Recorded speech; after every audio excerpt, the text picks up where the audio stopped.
living in Lima, but I was traveling. I traveled to Trujillo, Peru, Arequipa in Peru, Ica, Tacna, Piura, eh, La Libertad. All these are departments or states that you call here. And I really know a lot about Peru. I have been also in Machu Picchu, that had been declared 3 years ago one of the wonders of the world. And you can see an Inca city there that is more than 5 years old, but it's built More than that way. 5,000? Yeah, in the way that the city is on. I just don't know what kind of material. One machine they use to cut the stones, huge stones. But the city goes on. It is like 1,000 meters over sea level. And that's a situation that when you go and visit there, um, you have to rest a lot because the highest that you go, the air gets like a Very thin, very thin. very thick to very hard to breathe. And you're just gasping for air, and it's like you cannot, get any. So the best thing to do, and that affects the heart, the best thing to do is when you get over there, lie down for 2 or 3 hours until the heart makes it up. Then no problem. I've been there and had bad experience with my daughter. We were scheduled, we didn't know, and we were scheduled to take the car and keep our route someplace else. And we were arriving a little late, and my daughter ran to get on the bus, and she, because of the hard air, she couldn't breathe and she fell down. She fainted. So I didn't know, but the people from there, they know their secrets. So they came and they, with the little brushes, they, I don't know, spread something on her face and brought her up. And also the rescue came, the first First aid people. yeah, first aid, and suddenly she went all pale, and she said, I couldn't even breathe, I don't know what happened. I remember now, she said, I was trying to run and catch the bus. Yeah, I remember that. That was in the 70s, right? Yeah. But when did you first visit Machu Picchu? When you lived there? Machu Picchu, actually that was one of the first visits to Machu Picchu. Even though you lived there, that's the first time. I lived there, but I never could go. The doctor didn't allow me to go. They said I couldn't make it. As a matter of fact, my Why did the doctor say you couldn't make it? because something was with her or something. Because before we go travel over there, the doctor had to take care of us. Examine the heart, the blood pressure, and all that. Find out that I couldn't make it. I was so sad because the school, was taking us a whole group. It was just my class when I finished my secondary, and I couldn't go. So when after I married, that was my first trip to Machu Picchu. It was a shame when I came here the first time. Everyone was stopping. Ay, Lisa Rodriguez. I'll say, tell us, you are from Peru, tell us about Machu Picchu. Did you bring books? Did you bring pictures? I didn't know anything. I felt, kind of embarrassed because being my country, I didn't know much about it. But then after so many years, I went over there without any physical examination. And I didn't feel really bad, but I had to follow directions. I had to lie down on the bed and breathe easy. How old were you then? I was 36, 37 years old because I came here when I was 34. It was like 3 years after. Wow. Yeah.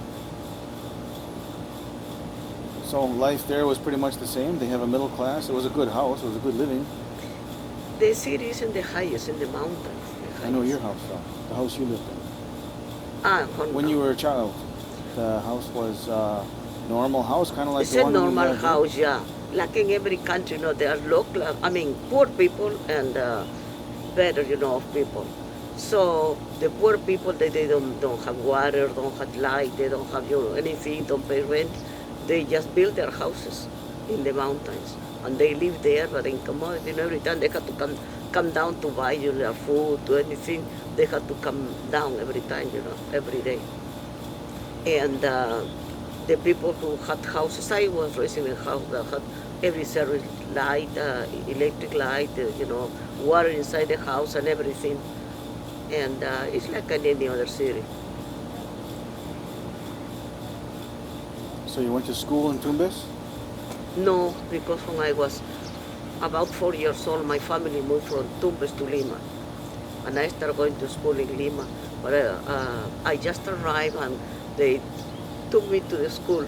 And I was scared because there was a big tanks and they were very low. And I had to sit on. And I was scared that the tank would come over me. So I was looking up all the time. So what, the water tank? The water tank. It was making a lot of noise and was over me, calling my attention. So, oh my God, what is this? So that must have been in what, 1929, 1935? 1935, 1935 actually, because Abelardo was born in 36 next year. Abelardo was your half-brother? Yeah. And what was happening with politics? Oh, you were young then. I was too young, And I was so sorry because eventually we got 11, 12 years old and I heard talking about Hitler, Mussolini, and I was wondering who were we. My family never discussed anything. That was in the never said anything, and I heard this name. I lived to the Second World War and I don't know anything. Peru didn't get involved in the Second World War. They do, but my family was busy. My mother we were 13 in the family, but enough time to be running after us and doing things. And her husband just worked since 5 o'clock, came home 8 o'clock. He's done the first job and then went to the second job from 10 o'clock to 8 o'clock. So, but what about, there was a picture once where Dad was sitting by an airplane, looked like a fighter plane. That was after we came here and we went back to Peru with you. You were 3 years old. And that was the time that we flew with your father. No, this was a picture that he took when he was younger, right next to a fighter plane for war. Mm-hmm. You remember that picture? I remember seeing a picture of Dad once, but that must have been back in the 40s or sometime after the Second World War. Yeah, because he's younger with that picture, I don't know. And Peru's like any other country, had everything, but it's poor. It's poor. But the capital city, Lima, is not as poor, as the rest of the country. And that's because the country is centralist. I mean, the government and everything runs only on the capital. So any people who would like to ask, request, or something, they have to come to Lima directly to the government to fix anything, any problem that they have. So most of the people were homeowners, landowners? Yes. But the way that, my parents had their own home, but the government gave us so many wood, we never paid water. Never. And we had water service. We never paid for the garbage collection. Never. But always, every day, garbage collection. So the house came good to us. My grandfather and we helped with the garden, and we keep a beautiful garden because we had garden at the entrance of the house. Out of the house was a chalet, 1 floor, and it was good.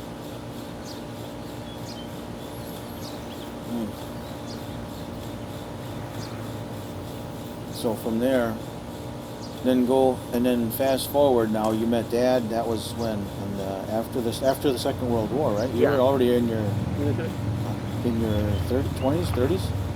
No. When you met Dad? No, the war was finished when I was probably 18.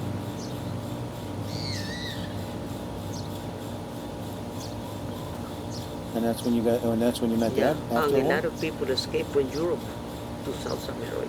Germans? A lot of people. No Germans really, but in different parts of, Italians. There was a lot of Italians. They went to Argentina and Chile, and then there was a lot of other countries that came to Peru to hide, running away because they were, being searched. You know, a lot of the Nazis, when they left, Yes. escaped the Second World War, they went to Chile, Argentina, A lot and of Peru. European people, the Nazis, yeah. They stuck out. Did they have their own And neighborhood? they just went to hide. They didn't want even tell you their names or anything or where they came from. So is that about the time you met Dad or no? What year was that when you guys? That was like 3 years later that I met your father. So you were in your early 20s? I was 20. And then I married him, and I think I had Gladys at 21. Where did you meet? You went to the. How did you meet? He was working in in a place that was across my house. And one day I just saw him and we fell in love and he started coming to visit me and we dated for 1 year and then after a year we got married. Actually I was 18 and he was 20. We married when I was 19 and he was 21 and then Clarissa was born a year and a half later. So at that young age, you didn't have a house. Where did you guys go? We rent the house. Rented? We rent the house, yeah. There's a, service for renting house, and they rent the house. You would hear, we pay $20 a month for the house. It was a 3-bedroom home, It had garden outside, garden in the center. It's a good place. You didn't work at the time. You didn't work, no? No, on Peru, the women don't used to work. Even when, the parents are there for, why should I give you education so you get married and then their career is thrown to the garbage. You get to a husband, to a children, and you forget about working. By the time the children are grown and gone, you are all, ready to retire. So that was one of the reason, parents were reluctant to, like they say, put money in the girls' education, usually the boys, because the main it's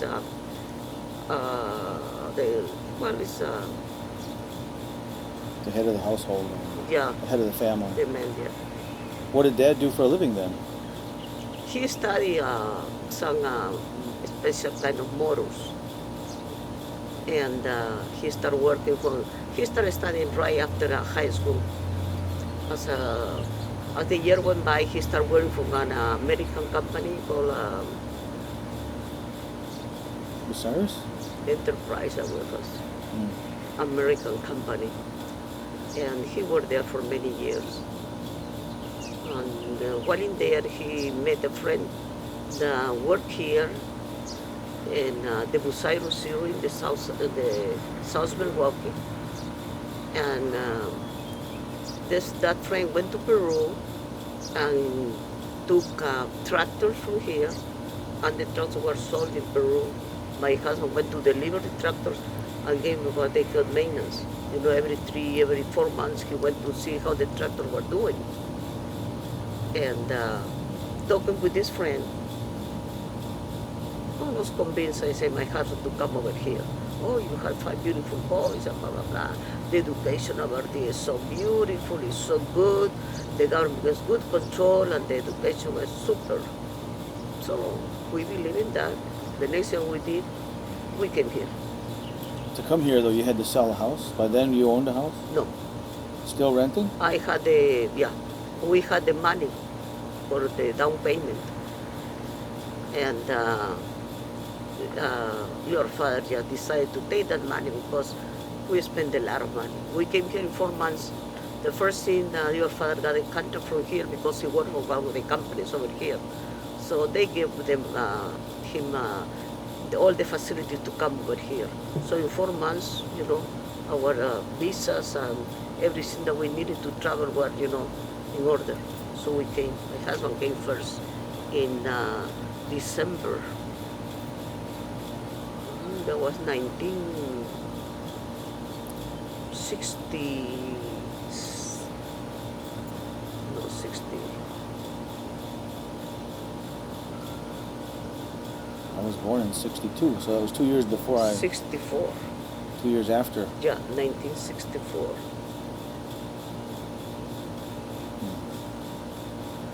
And I came like 3 months later. I came with all the children. He came by himself first. How come Dad emphasized education so much? Did he go to school? He went to school, however, he didn't like to be long hours in the school. He wanted to go part-time, work part-time and studying. He studied English, he studied models, I don't know what kind of model he studied, special kind of models. And he came here and he liked it. He planned to be here.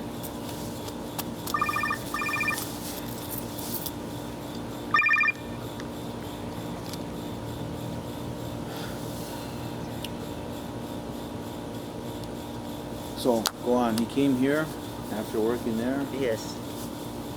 Went to work for the Busairo series. We moved right to South Milwaukee. We lived there for 3 months and then we moved to Milwaukee. And he kept changing jobs until he had the accident and died. He had a traffic accident and died. In winter time, that was November 27. So still, even after moving to the United States, we didn't own, we rented. We didn't own a house. He didn't want to own a house. He liked the country, but he wasn't sure Just take over for me. that he will stay here, for such a long time. So he didn't not even mention. Even a friend of us, Rodriguez, here is a good house. I guess the house was like $5,000, a huge house in South Milwaukee with 5 bedrooms. You had so many children. But he didn't want to buy. No, I don't want to get in this business. I still don't understand everything in this country. So maybe later, but he died way before, So he didn't want to buy a house because he was still thinking about... For the time that we just came in here, a lot of things have to be done, We came here with $200, that's all. And he had to make his first paycheck because we are clean and clear. And then, paying for the house, buying a car to, it's not over there. Over there, we don't need any car or anything, Mm-hmm. There are a lot of public services and facilities, There was a system that's called Colectivo. There is a small cars, they stand at the corner, certain corners, and when this fails, it come and goes the same way, back and forth, the same way. So you were going someplace, right away, because those are kind of service that they didn't stop when you had to get off. Yeah. You just go down at the stop, and you went right, and it was kind of inexpensive and fast. And there's another kind of the bus service that's much more like here. Yeah. And they had the automobile. The automobiles run free, So you just reach and stop the car. And then the automobile. A lot of people had automobiles too, but these are people that are better off, that they go out of the city, with the suburbs, and they live in there and they have their automobiles. Usually Americans.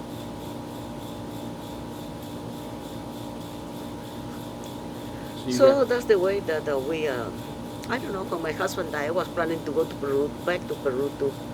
But then I had Gladys and Mike, they were older and they didn't want to go. They wanted to take me to court to give the independence for them to stay here when I go back to Peru with the rest of the family. They were really small. But that never happens because it was hard for me to leave 2 children here and, live with the other 4. Yeah. So I stayed here with them.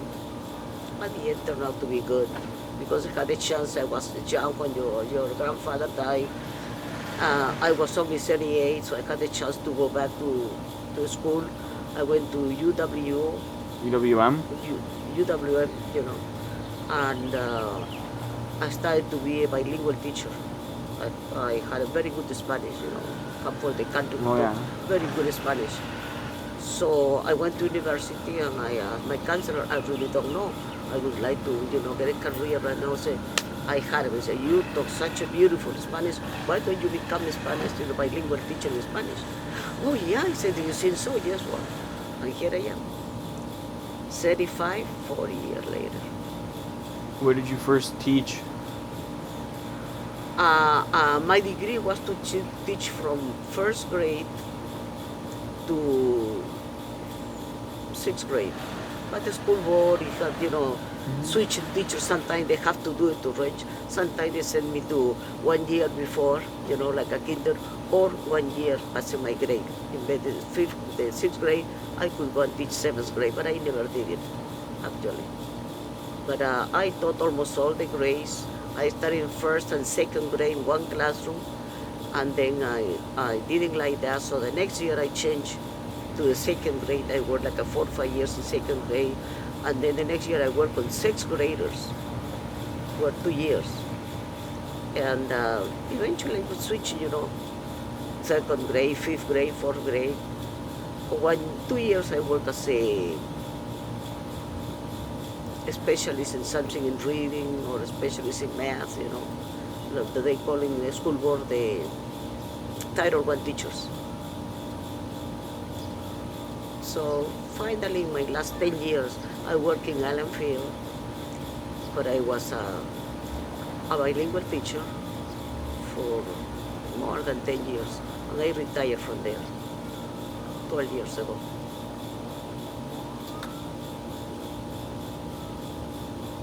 So when you were going to UWM, did you get classes taught in Spanish to you, or did you have to learn English? No, I couldn't take. They said, do you get a degree to work in this country? You don't know English. Mm-hmm. So one of my first aims, was to study English. Of course, I put a lot of Spanish courses to make the credits. Yeah. But they don't give you your certificate if you don't know English. You had to pass before you became a teacher. They give you a test to see how well can you, cope with that. Also, in the first year when I worked the first years, and usually the school board doesn't send you the inspection, to see how you're teaching, how you're coping with your classroom, Usually the teacher is a counselor from the university where you receive your diploma. And he or she helps you, tells you what to do, a small thing like you keep your hands in your pockets a lot of time when you tense and you want, please take your hands out or look at the children, do this and do that, easy to follow instructions.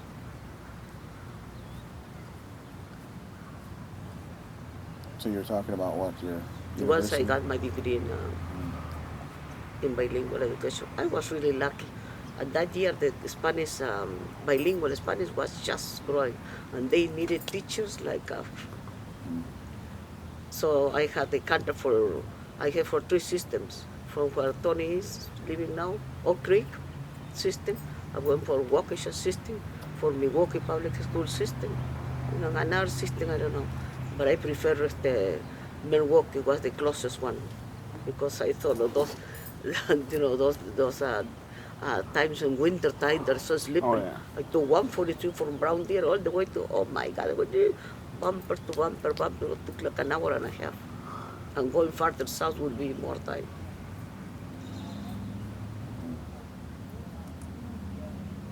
So how rough was that when you spoke no English in Peru and then you came here? Actually, the English is a language that is known in the whole world. And we as students in Peru, even in grade school, they don't teach us, a lot. But they thought that they teach us like colors, like days of the week, count, things easy to follow, And when I came here, I had those concepts, like maybe from kinder to first grade. A lot of things, names of things. What is hard is build sentences. That is what is hard. because the grammatical, side of the English is quite different from the Spanish. But I didn't have any problem teaching. I remember when we came here, weren't we in the United States when President Kennedy was shot? Oh, we were in Peru, but that was the year that we came here. The year we moved Yeah. here? 1964. Remember that I was 64 was. Mm-hmm. I was in the Central Street in Peru with your father. We just went to the American Embassy to get our papers or to take pictures, I don't know. But I say, last news in the last minute, President Kennedy. Oh no, we don't know any civil state. Keep on, we're gonna keep the last. They knew President. You guys in Peru, everybody knew President Kennedy. They liked him? Yeah, They United States so popular over there. We know, Because that was still riding the wave after the Second World War, where everybody Yes. loved Mhm. the power. All the pictures, all the last news, got to Peru, and all the newspapers were running the stories and the TVs and they were shouting the news. And did you know he was a Democrat or that he was Republican? Did you know any of that? We knew that was a Democrat. Yeah. Wow. Yeah, It was a really good experience. yeah. And from there, you moved. We moved to so many different houses when we lived here. The first one was South Milwaukee. South Milwaukee. And then after South Milwaukee, We moved to Lisbon, to Lisbon. Milwaukee, yeah, Lisbon. Lisbon Avenue.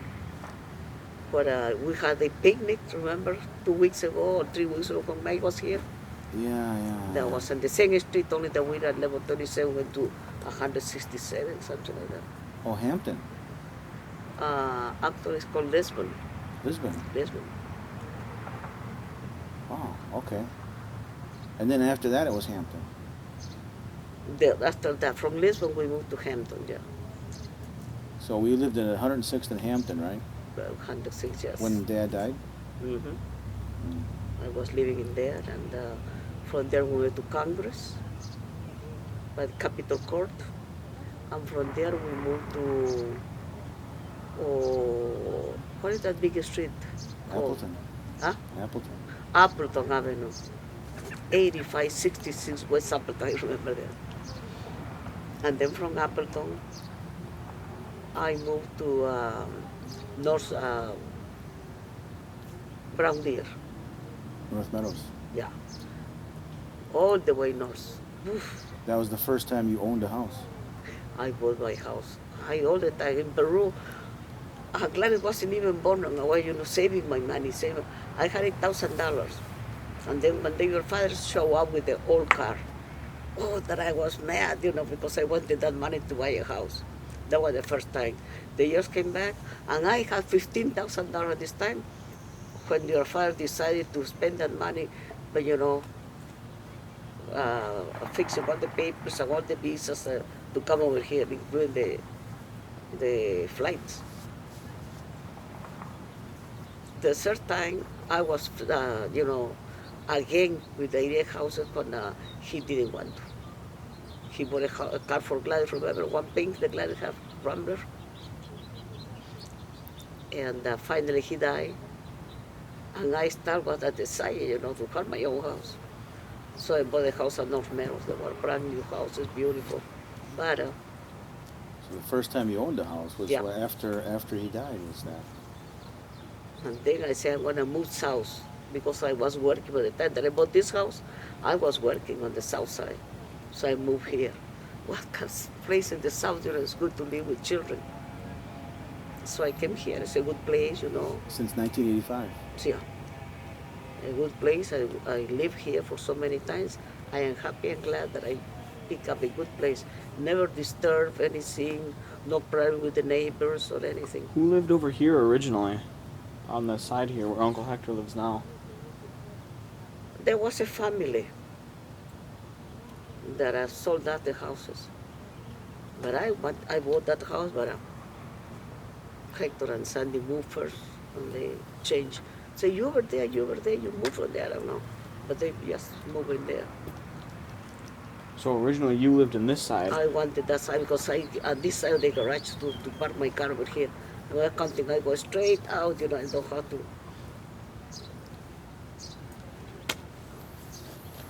So Hector moved when Ricky was 4 years old like this. And Sherry was like a Tori. Sherry was like a 10 years old. And look at now, Sherry's 30-something years old. And Ricky too. Ricky's 32. I mean, 30 also. Yeah. And all the houses that we've had, how come nobody came from Peru to live with you? Because of the language, by the experience you know, because you came here a little baby, and you know some words in Spanish, but that's it. And you had no problem. But you will see what is no language, no friends, no need. You're lost, you don't know what's going on. You don't know. And when you got the responsibility, man, where when I get this, where when I get that, who should I go, where should I get this or that, You have no language, no friend, you don't get the information that you need on time. And that's what scares people over there. Yeah, it's a big barrier. It's a big language barrier. Yeah. So you see that even in our own family, there's a language. We have people like you and Dad and maybe even Mike and Gladys who were born, raised speaking Spanish. No, but Gladys and Mike, they got education in English in Peru. Gladys, all English school. In Peru? In Peru. Good money your father spent with Gladys and Mike. Gladys and Mike and Willie and Hector. They were in private schools where they learn English, but the buses brought them home. So he must have taught them English because he had a plan to come here all along. Your father had, since he was young, to come here, but for some reason or another, he never, came. He never came. And then when, had a chance with the children, somebody told him that it's a beautiful country, that the children will look a better education. That was one of the reasons I decided to stay here, because I was doing with 6 children here, lost. But I decided to stay here, so better education for my children. But I went through hell, I tell you. It's a big sacrifice. Yeah, but somebody had to do the standing stone. That was me. I went through hell. Get the information, unable to talk to somebody. My right hand was Mike. That was my right hand. He was the oldest, so he was really able to more than anybody else. Not only able, but he wanted to. Because somebody else was able to, but didn't want to. What do you think about the quality of life there? You made a good decision because the quality of life is better here. It really, when it comes to the family, I really feel isolated from my family. Your family in And Peru? I miss, that. I cry that out my eyes when I arrived to Peru. But what else? I said, what am I going to do over there? I ain't going to have it, because my country is calling racist, Men only work, men get the best salaries, the best opportunities. Say, what am I going to do myself with 6 children? Myself alone. How am I going to feed and educate the children? I had to be here. I know it's going to be bad for me, but I take it. That's the sacrifice. And so even I still feel that isolation. It's isolation from your culture that you were born in. It's more the culture, I don't know. But so our I family, still feel happy for my decision. If I had more family in Peru, maybe this would be the best time to go back. Because you don't need anyone now to be after you. But I don't have the person, my family is so poor, and if there was somebody, that could, Maria could be Maria, but Maria doesn't have the house. I'm not gonna live now living here, I'm not gonna live with Maria lives now. No, sir. So, but still, every time they go, I try to see, search, maybe I can move back now. Well, it's that would be a a change, something that you could do for yourself. I mean, it seems like if you most of your life you lived for somebody else. Now is the time to do the things you want for you. Yeah. You made a big sacrifice by coming here, and then you stayed here where it's difficult, where you don't have, you don't share the culture. You paid the price more than anybody because you had the most Peruvian the races culture. were here, Latins. Nobody wants a Latin. Nobody let you in. Nobody. The game that they play, you don't belong. Out. Stay out. The racism back in the '60s was a lot Oh, stronger yeah, than it is now.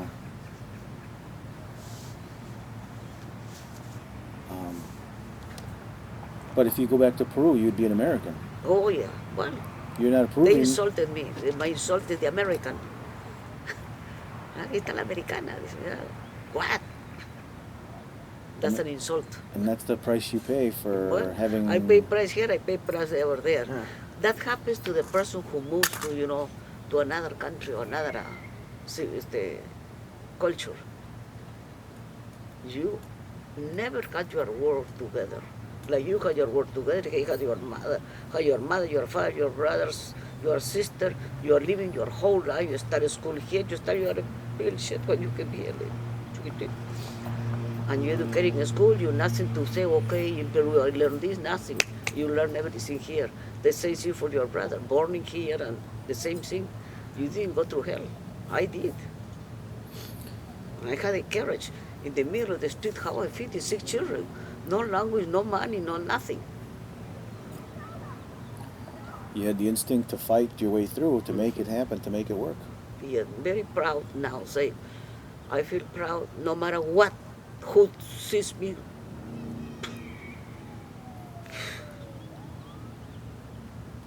But you can feel good even though you Feel me down. sacrificed. But I feel very proud of my children who are clean dressed. I iron. Your old clothes look brand new, clean and iron. You always never went to bed without it. You always had good food, good home to live in. Even you seen there was a chaos. I was there. It was hard, but I was there. And then one day I said, well, I was working on daycare with Tony because I felt very sorry for Tony. He's my son. Danny, whatever, still saw his father, and he was scared of his father. He told me many times that he got scared, that he got I want to do. One time he told me, I want to hire the medical, Papa is coming, but it's going to hit somebody.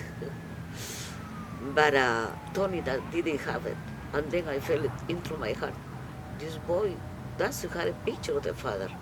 If I go to work and live in the daycare, what is going to be his family? Raised for something strange. And the father is gone, so what? So I went to work in every daycare that they gave me work. With my son here, went to work. And I work in every daycare that you think. Until Tony was 5, and I could send him to kinder in Grantosa, grade school. And then the house was a little bit because I had to leave the house to work. That before, until Tony was 5. You want to be grateful. Good. You want to recognize the sacrifice. Good. You don't like older people does. My father died and out the disgrace here. The boss, when everything was the disgrace, everything was in a disgrace. Because I even called the police to bring all my children at home on time. When I could, it was all my, even that, I got help. And I did my best. Always thinking, I'm gonna need more money because, the children and blah, blah, blah, blah. So one day I said, well, I'm gonna go back to school. And I did. So that means you always had the strong instinct to make sure that your children were taken care of. Oh, that yeah. They were... I was there, especially for Tony was a baby. Tony and you were the little children. But when your father died, you went to school and you were kind of distracted in the school. I remember the first day of school, we were living at Appleton when you came. and you were coming, singing Mary has a little line, jumping for it. Mary had a little lamb, you're cantando, we're singing all the way home. Oh, that is happy in school. Just thought, when you come jumping and singing Mary had a little lamb, it's happy in school. Well, in all the neighborhoods we lived in, we never lived in a Spanish-speaking neighborhood. I was sure that you don't have any black neighborhood or any Spanish-speaking neighborhood. Why? Because mostly Spanish people that are here in this country, they don't come for education, for betterness. They come for the money, for the dollar. That's all. Even they never touch a book or read a book. They wanted a bunch of money in their house, and that's it. And I thought these children are going to get with that idea, without getting educated. We are here for education, not for be a slave for a bunch of bells. No. And that's what I did. Everyone had to go to school.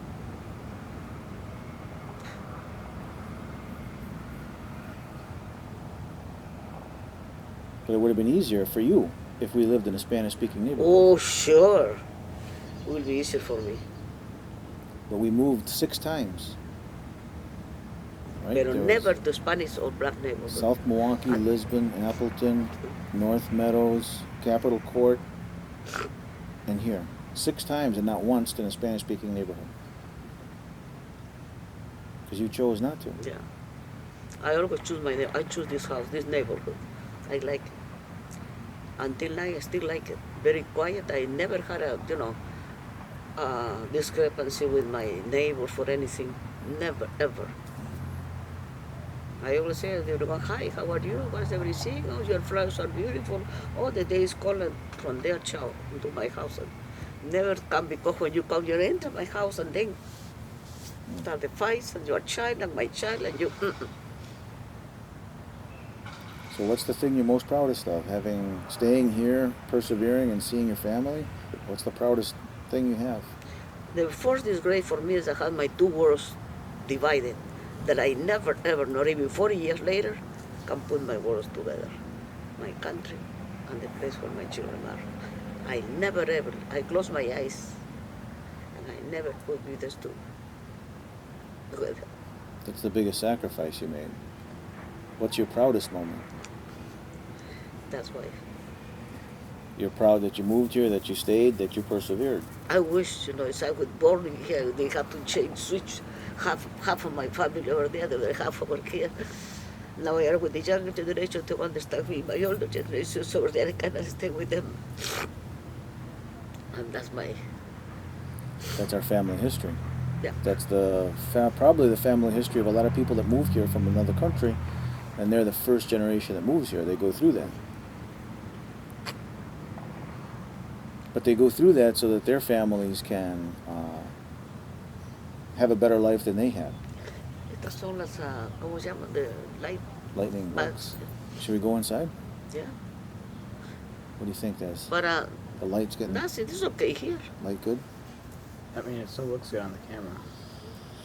So we still persevered. The family, and the family also goes through the same thing you did, and that the family itself has a lot of identity in Peru and a lot of identity here in America, but to different degrees. Yes. Miguel and Gladys were the oldest ones when we moved here. Mm-hmm. Miguel and Gladys are the ones that carry a lot of the Peruvian culture forward, and still they're American. And then Bill and Hector in the middle, and they're more American, but still strongly Peruvian, speaking Spanish. And at the very end, me and Tony were almost totally surrounded by Americans. We went to school all in English-speaking schools and Polish neighborhoods. Through the family history, you could see what is the reality. I try hard to catch on the English, but I still didn't make it all the way through. I can talk, but still it's not my language. Still I feel happier talking Spanish. Gladys and Mike, they're perfect bilinguals. They don't care. They talk beautiful Spanish in South America, or wherever Spanish people are, and they talk very good English also here. They don't have accent, they don't have any problem, anything, because, So they're perfect. And then the 2 ones that, Duke came small and Tony was born here, you catch some English, some Spanish, but your English is your language. Spanish is the language you prefer not to talk. Like me, I understand English, but now with the years, I don't hear very well, and that's too much. So what I do, I syntonize all the, in Spanish. I feel much relaxed, happier.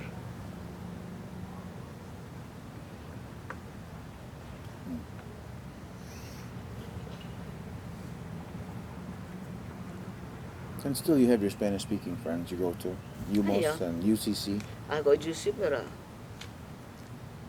I hope that will improve because it starts really good. That's what I went over there. That's what I went over there. That started when my nephew, the one who live here, Neil.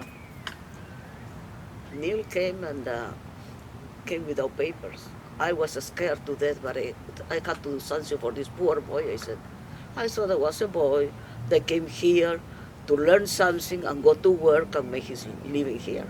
No, he didn't want that. So I said, well, Neil, I said, I'm going to give you the food and the house. You don't have to pay a penny for that. But you have to work, and I'm going to enroll you to MATC to be a welder or air conditioner worker or whatever, electricity, anything that you can learn in a 2-year degree. And then you go back working. That's it. No, he didn't want that. He saw that I was a rich auntie, that I had lots of money hidden in boxes. And we had, the end of everything what was. He didn't like that. They go to school. They were running from my country because the mother and the father wanted them to go to school. And they say, being away from mother and father, nobody's going to push me to school. And when I did, he was resented.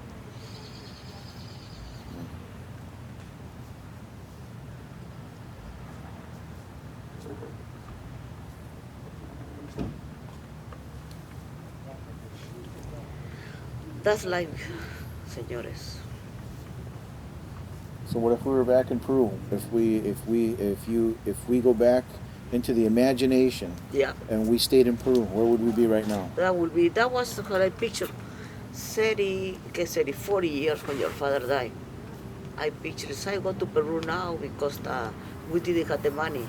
But the Spanish club that your father was member, he jumped into and came with the director, said, Mr. Rodriguez, blah, blah, blah, blah. I know what happened to you and 6 children. You just had been here for a short time and we wanted to help you, so we're gonna give you the fares to go back to Peru for you and your 6 children. And they said, what are you gonna do in Peru? I don't have a job. I don't have house. I don't have anything. I'm gonna arrive. It's not only the fare. And I thought, and I say, I'm very thankful. This is very nice from the Spanish club. But I decided to stay here 1 more year. If the things start to be really bad, see the children, no clothing, no food or something, then I'll go. But otherwise, I'm gonna, try my first year. After a year, please keep the fare for 1 year. Okay, they're good for 1 year. You said before that when you came here, you were proud of the fact that you never had to go on welfare. No, never. No government never. assistance. Even when your father just died, one friend from, you're a baby. You were a friend that had a Shirley Haitala. And she said, I'm going to take you a place where the government is going to help you. How? They're going to give you money to pay the house, to buy food, buy clothing. I said, what? Who's going to give me? For how long? For 1 week? No, until you need it. So she took me over there, but you were smaller, you don't remember. Your father bought 2 cars, Opel, one for Gladys, yellow, and one for Mike, the color silver. And, the social, surely my friend took me to the welfare department.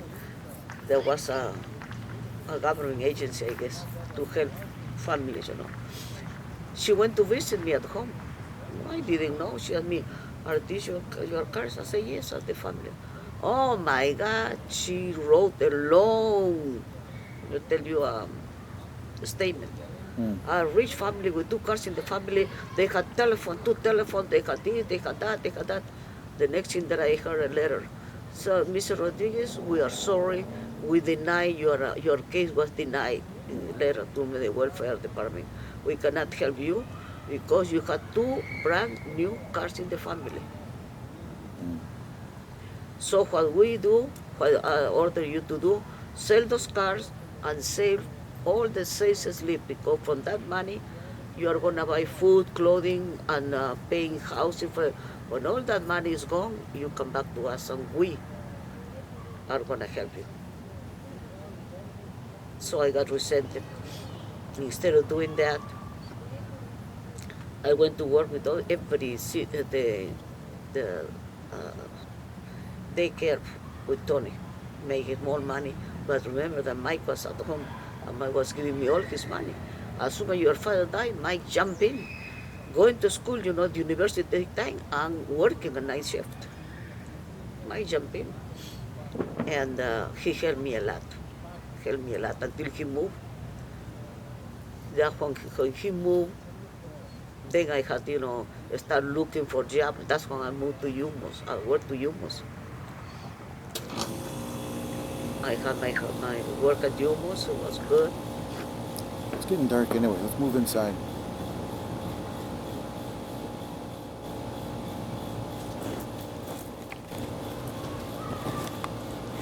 I don't know if the camera can pick up this darkness.